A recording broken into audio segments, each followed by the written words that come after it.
Illinois Stories is brought to you by the Corporation for Public Broadcasting, Illinois Arts Council Agency, and by the support of viewers like you. Thank you.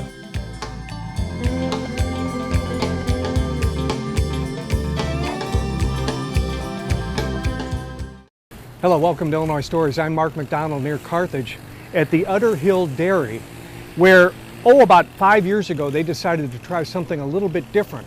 They decided to try some software which would computerize this dairy farm and allow robots to milk the cows, and it's an incredible operation. I think you'll find it interesting. Right now we're standing next to the feedlot down there. The dairy parlor is over here, and the way this all gets done is so fascinating. Now, if you thought the dairyman worked at 4 in the morning and late at night, now it's 24 hours a day and it's done by robots. Well, Sid, this is strictly voluntary for the cows to come in here to milk, isn't it? I mean, they choose when to come in. Yep, so that cow there just chooses on her own. She come in here to get some feed. We flavor the feed with candy, or we flavor it to make it like candy, so that she will voluntarily come in here. And what's going on in the process now? What's the robot doing? So in this process right here, it's actually cleaning the teats on the cow. You can see the brushing each teat. Here we go, and it's actually going to come back to home here in a minute and disinfect the brush. And after it disinfects the brush, it's actually going to go back, clean the udder on the cow again. Look at that, amazing. So, okay, so it's just disinfected, and it's going to go back and get one of the other teats, I guess, huh? It's going to do all 4 again, so it does all 4 twice. So it really wants to make sure we have a clean product when we are done. Okay. Each cow has 4 teats, so this is a perfectly normal part of the procedure. Yes. 1 teat at a time. Yep. And then once we see that happen, then we'll actually see the milking process begin. Yep. And it's the same robot doing that as well, right? Yep. So this is the cleaning process. Usually takes about 2.5 minutes. It also stimulates milk letdown for the cow. As soon as it's done here, we'll see it come back over to what we call home. And then it's going to do a laser thing to coordinate where the teats are. Oh, that's how it takes aim at how to set up the milking with the teat, right? Yep, because every cow can have a different sized or shaped udder. So it's going to do a laser beam right here to make sure to coordinate exactly where the teats are on this cow. Okay. After the laser beam, it's going to actually attach the teacups one by one. There's 1, 2, 3, and 4.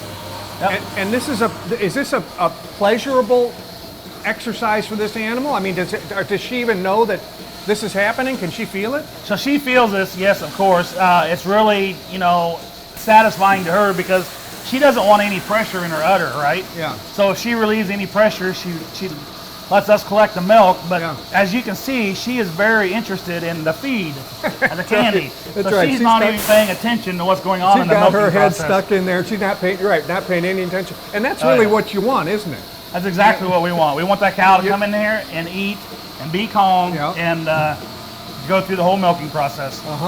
And the milking process takes, what, a couple of minutes? So the average cow on this farm takes 7 minutes and 40 seconds. Oh, 7 minutes, okay. 7 minutes. Well, now, is there a way that we can open up this and see the milk coming in? Yeah, so that milk is coming in here and actually collected in this weigh jar. So that's actually on its scales. When that cow is done milking, it's going to actually record the total weight, and then it will record that weight with that cow. And so that's how you know, or the machine knows and the computer knows, whether this is a normal day for this cow, whether it's producing the right amount of milk, yes, and also eating the right amount of food, because that's all tracked as well, huh? Yeah, exactly. So when this cow comes in, it's going to measure her milk production. She has an expected amount of milk to produce. Let's just say it's 25 pounds. She should be within 1 pound of that milk production that it's expecting. If it's below that by a certain degree, it's actually going to give us an alarm that says, hey, this cow, milk production is off today. There might be something suspicious. If the milk production is normal, will this happen twice a day? If the milk production is normal, so we average right about 3 milkings per cow per day. Oh, 3 per day, okay. Yep, that is the herd average. We can range anywhere from a maximum of 6 down to some cows are 1.5 times per day, but the average is 3. You know what I'd like to see? Now, we talked about the collar that each cow has. It's very specific. show us how this works. So this collar right here hangs on the cow's neck, and this computer chip right here actually records all the information on that cow. It's basically like a Fitbit. It tracks her activity every day. It tracks her movements. It has a number on here that corresponds with the robot to keep all the information to make sure that cow's amount of milk production goes back to this cow's number. So this little computer chip right here is very vital to each cow. It has a number that's very specific to each cow. It's recorded in the computer, and that's how everybody kind of talks to each other as far as the cow talks to the robot. And it not only tracks the amount of milk, like you said, but it tracks everything about that cow. It knows its temperature, it knows how much it's had to eat, it actually knows when it's ready to breed too, right? Yeah. So like I said, as far as the activity, we call it the activity monitor. It tracks the activity, and when this cow, and when she becomes in heat and is ready for insemination, her activity will go up 20, 30, 50%. So her activity has gone way up. Actually, the robot will move a gate and actually direct this cow to what we call our management pen. It also records what we call her rumination, or how many minutes a day she eats specifically. So this sets on a muscle on her neck, and every time she takes a bite, chews her cud, it's going to record those minutes. So the herd average is about 500 minutes a day is how long our cows eat. That's how much time a day they spend. 500 minutes a day eating or chewing their cud. My goodness, that means you have to prepare a lot of feed. The average cow eats about 110 pounds of feed. Oh my goodness, not in a day. One day. In a day. Yes. What does one of these animals weigh? Well, they probably average 1,300 pounds a cow. 1,300, and they eat 100 pounds of food a day. 110 pounds. Wow, that's amazing. Yep. Now, let's talk about food again. She's got her head buried in this here, and what you do here is you actually you sweeten that so that they want to come into the milking parlor, right? Yep. So that food that she's eating, she is getting, the robot is feeding her. We actually flavor it with cherry and apples, and we call it, we want to make it, we call it candy. So we want that cow to want a piece of candy all the time, just like a kid going to the candy store. They want a piece of candy. So that is the whole trick to get her to come in here voluntary, is to get another piece of candy, right? Get another piece of candy. But that feed is also very important. It has a lot of nutrients, energy, protein, so that each cow gets a different amount of feed in the robot, all based on milk production. The highest producing cows can get up to 26 pounds of feed per day. The lowest producing cows are down to 2 pounds. So it is very efficient. We only feed the high producing cows a lot. The low producing cows are fed less. So very efficient. Yeah. And this robot also knows if this cow is ready to eat and milk, because if that cow's not ready to milk, it won't give it food, will it? Exactly. So as we can see in a different video probably, that if she come in here, let's just say she leaves and she voluntarily comes back in here an hour from now wanting a piece of candy, it's going to identify that cow and say, hey, you was just here an hour ago. I'm opening the gate and going to let you leave. That's right. So she takes off. No candy for you this time. Well, Nate, how many are in the herd? Well, right now we're milking about 179 right now that are wet and milking. Is that sort of the size of the herd you like to keep? It is. That's kind of where we like to stay in that amount of cows. Our facility's well suited for that, and it really fits our operation pretty well to stay in about that number. And you can make money with that number. We can make money with that number, and as long as we keep our efficiencies up and keep track of what we're doing. And a lot of the efficiencies are coming through the machines for that extra feeding the best cows more and the poorer cows less, because every herd has those. So, and another way to increase our efficiencies is we try to grow almost all of our own forages. So in here's what we got: corn silage in here that we grow on farm, that we try to have it processed the very best possibly as we can to get the very most out of it. We also feed them wheatlage in there that's also grown on farm. So naturally, we put the wheatlage up and we put it into TMR, and then we have TMR? A total mixed ration. Oh, okay. We have a big wagon that you put all the ingredients in, and our goal is complete consistency of the ration every day. So we have a nutritionist that balances this ration for the cows. He does the work for the corn silage and the wheatlage, It's also mixed with bean meal, protein sources, and mineral mixes. In that also comes it goes into the TMR for a consistent ration. And then we provide that, we want to provide the cows with a consistent source of feed every day. And our goal is for every bite of feed to be exactly the same as the last one. And how that happens is doing a good job with the processing of the feed, because there's a lot of corn that comes in the corn silage also, and to get the cows to get the most out of that corn, it needs to be processed properly. Gotcha. So, but most of this corn and the wheat are grown right here on this farm. Yes, my brother and I and family, we farm and own our own land, so we are all self-sufficient on the corn and the wheat side. And then we also use a nutrient management plan to refertilize to help grow them products also. Yeah, and you know, we were talking about this Fitbit, like this collar that the cows wear. And I know Sid said this, but I still find it unbelievable. It's recording every time a cow takes a chew, right? Yes, so that's how you know how much they're eating and whether they're eating the right amount for them. That's exactly right, because that consistency of that feeding goes back to here, and those rumination minutes is what we call those. They're kind of forecasting the milk production for the herd, and the rumination minutes are telling us how good a job we're doing processing and providing the feed to, because the cows ultimately give us the answer every time, because they tell us what they like and they don't like. So if the rumination minutes go down, then that's telling us that we've done something that they don't like. And typically when the rumination minutes go down, and the heat and the outside environment will have a huge impact on that also, but we try to do everything with the fans, with the cooling, the misting, to overcome that, to try to keep the comfortable, happy cow. Yeah. Now these are all Holsteins, right? We do. We have all Holsteins in our herd. Yeah. And this summer's been pretty great because it hadn't been that hot, isn't it? Yeah. I mean, they're pretty comfortable. Yeah, they've had their stretches where they've been stressed by the heat, but typically it hasn't been as long a stretch as it has been in some years. So as a whole, we're doing pretty well. And how is your corn crop this year? I imagine it's pretty good, isn't it? We think we have an above average corn crop right now. Terrific, terrific. That means you're going to have a good year, probably, because unless something really goes wrong with the herd, you're set. Yeah, well, we like to think so. Yeah. So, well, thank you for the you bet. visit. Yeah. Thank you. Nice to meet you. Yeah, you too. Yeah. Sid, we were talking about about 110 pounds of feed per day per cow. That's 180 cows. That's a heck of a lot of feed. These bins down here, or these bunkers, I think you call them.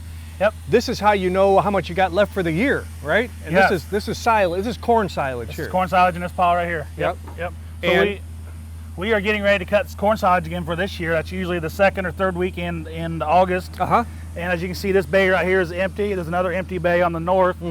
So we are getting ready to fill these 3 bays with corn silage. Uh-huh. So we will make enough feed in 2 days for a year's worth of feed. So we're going to make somewhere around 2,600 to 3,000 ton of corn silage is our And goal. you need to know the precise time when to cut that corn, don't you? Because it matters. Very, very important. The dry matter, the moisture of the corn, because we're going to take the whole plant, from the whole plant. We're going to chop it up in all these little bitty pieces. Grind it up, yeah. And we want the correct moisture. You want the correct moisture for the ensiling process to keep the silage, and also to get the correct energy value of the corn. You want the maximum value out of that corn you can, but yet you want to harvest it at the right window.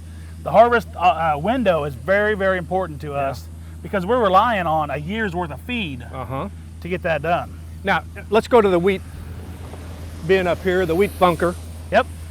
This you cut in the spring, so you got a lot of it left. Yeah, so this bunker here is what we call a wheatlage. We cut this right about the middle of May this year. And as you can see, we're not that far into it, but we will, by the 1st of May or end of May this coming spring, this will be empty. Nate was telling us that you also add, a nutritionist helps you add what you need in addition to this, and that's what these bins are behind us, isn't that right?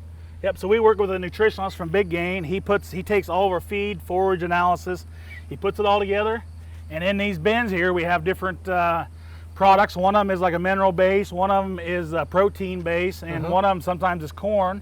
We're currently not feeding any more corn, but so these bins here keep our commodities that we actually don't raise on the farm. And then you take all this together And there's a bin up there that you liken to kind of like a washing machine, and then it mixes it up, right? You put it in. You have some kind of a boom that puts it into the top of that thing, falls down. You fill it up. Yep. What does it do? Turn over? So it sits there and mixes it. Inside what we call the feed mixer is 2 drums that kind of resemble a washing machine drum, and it sits there and turns that feed. So as we're adding the corn silage, we have a computer program that determines, hey, we need to feed this amount of corn silage today.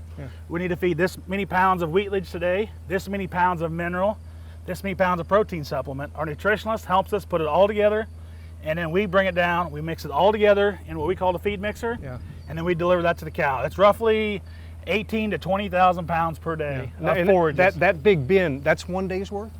Is that one day's worth of feed? That's 1 day's worth of feed, yep. Wow, what an operation. Yeah, it takes a lot of feed. Well, Sid, if you've got a really good cow, you're milking that cow on and off for what, maybe 5, 6, 7 years, something like that? Yeah, we get an average of 3 to 4 years out of our good cows, maybe 5. Of lactation years. Yep, lactation years. Yep, she'll be approximately 7 years old. So you got to have a future, right? And the way you have a future is by bringing on these little ones, and you do that here too. You do the breeding here too, don't you? Yep. So all the cows here are artificially inseminated. So the better percentage of our cows, what we call the top 50%, we breed to sex semen. So as you can see right here, this calf with the blue tags, that is a heifer calf. That calf, we're going to raise that, and she is, in approximately 2 years from now, she's going to have her first calf, and she's going to join the milk herd. Okay, so how old is she now? I'd have to look her up. She's probably around 2 weeks, that would be my guess. Wow, she's big for 2 weeks. And she'll enter the milking herd when? When she's roughly 2 years old, 24 months. 2 years old, okay. Yep. So you get a 2-year period there where you're not really getting anything out of them, but they need to grow and mature enough. You used an interesting term. Let's walk down this way a little bit to see some more of them. You said, did you say sex semen? Yes. How does that work? Yes, so the semen company that we purchase semen off of, they can separate the female from the males. So we purchase the female eggs or whatever, the female semen, and then we breed it to the cow, so that way we get a heifer calf. So, we pick our best cows, we breed them to sex semen so that we get a replacement heifer calf out of our best cows. You know you're going to get a female. It's over 90% pure. Yep. That's remarkable. Yep.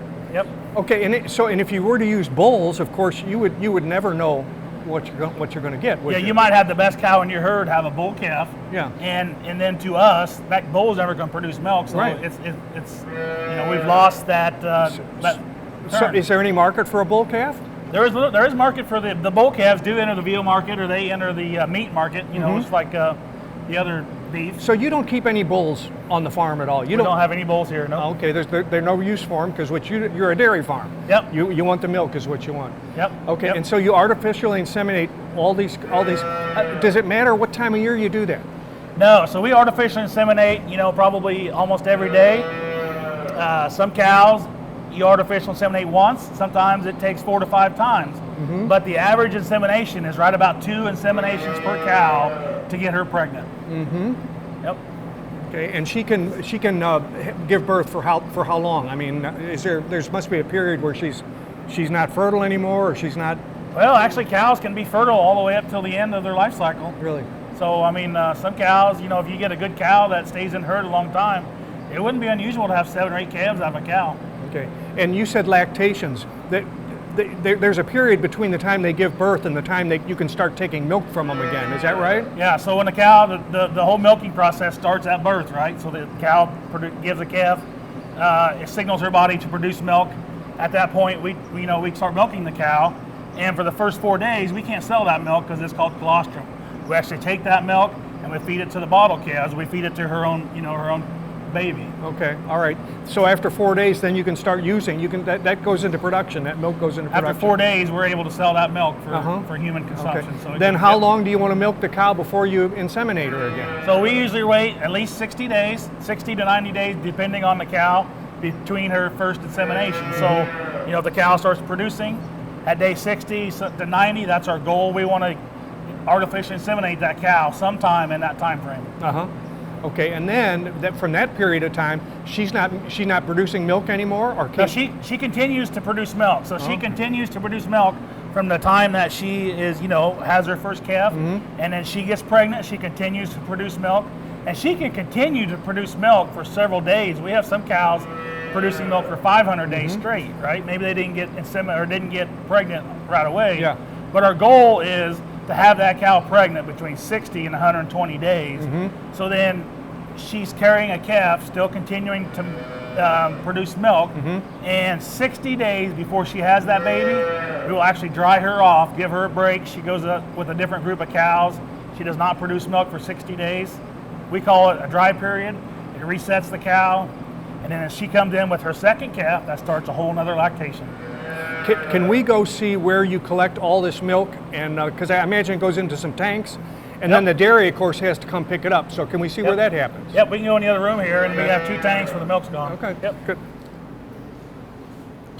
Okay, Sid, 24 hours a day, you've got an opportunity to be milking cows, the robot milks cows. It's got to end up somewhere, and that's what these huge tanks here are, right? Yep. So these storage tanks right here actually go through the wall and are on the exterior too. So the milk is collected from the cow, it's pumped up here, put in the storage tank, and it is immediately cooled down to 41 degrees to keep anything bacteria from growing or anything, just the same as your refrigerator. How many gallons are we talking about here? So the milk hauler comes every day, usually at 7 o'clock in the morning, and he's usually right on the dot. And he is going to pick up from 16 to 1,700 gallons a day from us. Wow, every day? Every day. That makes you a big producer, doesn't it? No, we are actually just average. Really? Yeah. Wow, that seems like an awful lot. What's this tank for? So this tank is what we call our buffer tank. So since the robots work 24 hours a day, the milk hauler has to quit adding milk if he's going to collect it, right? Right. So the milk hauler will divert the milk. Instead of the storage tanks, he'll divert it into a buffer tank. Oh. It'll stay in there while he collects the milk, while the tank's doing internal cleaning. Once everything's done, it will divert the milk from the buffer tank into the cooling tank. Okay, so there's a period of time between the time he empties these out and the robots or the system cleans them out. Then you can reintroduce the milk again when they're done. Yep, the milk hauler starts the process. He takes the milk. He'll start the cleaning process, so then the computer takes over, controls the cleaning cycles of everything. Once it knows the tanks are cleaned, it diverts the milk here into the clean, fresh storage tanks. We've mentioned the computer a lot during this. Can we look at your computer system? Yep, we can go in there and that's where all the data is. Oh man. Sid, without this remarkable software, you'd be a dairyman like a generation ago, right? But it's a little different. It's a lot different. Oh yeah, keeping track of your information on your livestock is very important. If we didn't have our data collection center, it'd be just a pile of paperwork that'd probably get lost. Maybe probably wouldn't even get done. This is remarkable. These meters show you the entire herd, don't they? Just pick out the first 2 there and describe to us what it's telling you. Okay, so this one, like right here, is the total pounds produced by a group of cows. And then, we got all other things, like right down here is the free time. That's the percentage of time that the robots aren't working. So we want that number to actually be 10 to 15%. Here's the number, what we call rumination minutes. So that's how many minutes a cow a day is eating. As you can see, if the needle is above straight up. That's for the whole herd though, right? That's the whole herd average, okay. Yep. All right. Yep. So you want them eating, about 50% of the time? Is that good? Well, we want them eating, our goal is 500 minutes a day. And right now we're just a little bit under that goal just because of the hot weather. So cows just don't eat as much when it's hot. Yep. What else is it fascinating there? So we got some milk speed. This here is how fast the milk is collected. That each cow can vary on that one. We actually have over here, we have the number of visits a day. Oh, that's to the robot. That's to the robots. Okay. So we have just right under 500 visits today, and that's in all 3 machines. Now you can also bring up that same depth of information on each cow in the herd, right? Yep. So if I want to go over here, I can pull up any individual cow, and I'm going to pick this cow right here. So this page right here gives a whole overview of this cow. So I could go on all these tabs, and it would give any information about that cow. But I'm going to click on this one. Okay. And that is called the activity graph. This is the activity graph. So we was talking earlier about how that collar or the computer chip is tracking her activity, her rumination, and all this stuff. So there's a lot of information in this graph. Here we go. So as you can see in this graph, the dark blue line, that is her activity. So that you can see every time that she got up to go eat, every time she laid down and chewed her cud, right? And as we can see right here, something happened. Something went way off the charts. That cow came into heat, so we actually inseminated her the day after, and then she became pregnant off that. Okay, so that when that spikes like that, did you know that she had gone into heat? We did not visually see that, but the robot picked it out. So that means she's getting frisky, I guess, right? Oh yeah, she's just chasing other cows around, and she's feeling good. Yep. Okay, and that's when you know to inseminate her, and bango, it worked, didn't it? Yep, the computer knew that the computer picked it out that she needed to be inseminated. It actually moved that cow. Fascinating. So you know all about your herd just by going to this computer program. Yep. Anything that we want to know about any individual cow or the herd, it's all right here. That is super. Thank you for the tour. You're welcome. This is a real eye opener. I appreciate it so much. And I think your operation here is called the Udder Dairy or the Udder Hill. Udder Hill Dairy. Yep. If you're like me, the next time you pour that glass of milk, you'll have a completely different perspective. From the Udder Hill Dairy near Carthage, I'm Mark McDonald. Thanks for watching.